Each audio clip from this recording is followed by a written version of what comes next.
사실 국세청에서 차명 계좌를 쓴 부분에 대해서는 굉장히 엄격하게 처리를 하고 있는데요.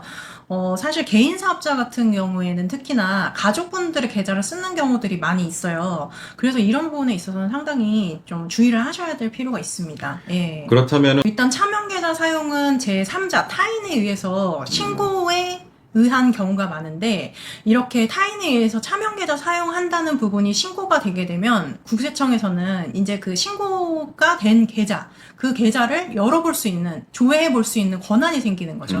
그래서 이렇게 이 계좌에 대해서 입출금 내역을 확인을 해보니 또 이제 그 확인한 결과 입금액이 상당하다.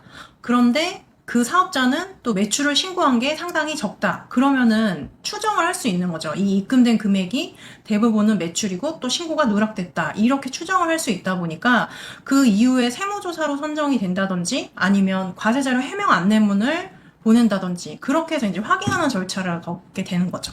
해명자료 제출 요청을 받았다면 네. 어떻게 대응을 좀 해야 될까요?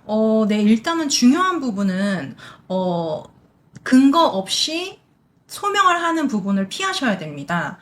그냥 말로만 이 부분은 입금된 게 매출이 아니다 이렇게 말로만 하는 소명은 전혀 받아들여질 수가 없기 때문에 그런 부분을 주의하셔야 되고, 또 하나는 시간이 해명 안내문 상에 보시면 기간이 정해져 있어요. 근데 그 기간 동안 아무런 소명도 하지 않고 대응도 하지 않고 시간을 그냥 흘려보내는 경우들이 간혹가다 있으실 수 있는데, 그러면은 일단은 저희가 이제는 보통 일반적으로 쓰는 계좌가 가족 계좌란 말이에요. 예. 배우자 계좌라든지. 네네. 그러면 가족 계좌를 사업용으로 사용한 경우에는 네. 어떻게 해명을 해야 되나요? 왜냐하면 거기에는 가족분이 사용하셨던 금액들도 있을 테니까요. 그렇죠. 일단 입금액 성격을 크게 두 가지로 나눠서 일단 구분을 지으셔야 될 것 같아요. 첫 번째, 사업과 관련이 있는지 여부에 따라서. 그러면은 사업과 관련이 없는 부분이라고 한다 그러면 없는 부분인데 어떠한 부분 때문에 입금이 됐는지에 대해서 설명을 하시고 자료를 갖추셔야 되는 거고, 만약에 사업과 관련된 부분으로 입금이 됐다 그렇다고 한다 그러면 이제 두 번째 단계로 사업과 관련된 이 부분이 신고가 되었는지 그 여부를 확인하셔서, 신고가 되었다면 어떤 날짜에 어떤 금액으로 신고가 되었는지를 입증을 하시고, 그렇지 않다 그러면 이제 매출을 과소신고한 부분으로 확인이 되는 거겠죠.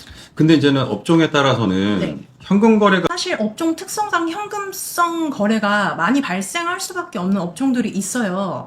그러면은 이 부분 또한 현금성 거래긴 하지만 신고가 적정이 되었다는 것을 입증을 해주시면 되겠죠. 그렇구나. 네, 네. 그러니까 현금이라고 해서 네. 진짜 종이돈을 들고 가는 거 말고 네. 이체하는 것도 그쵸. 말씀을 드리는 네, 겁니다. 맞습니다.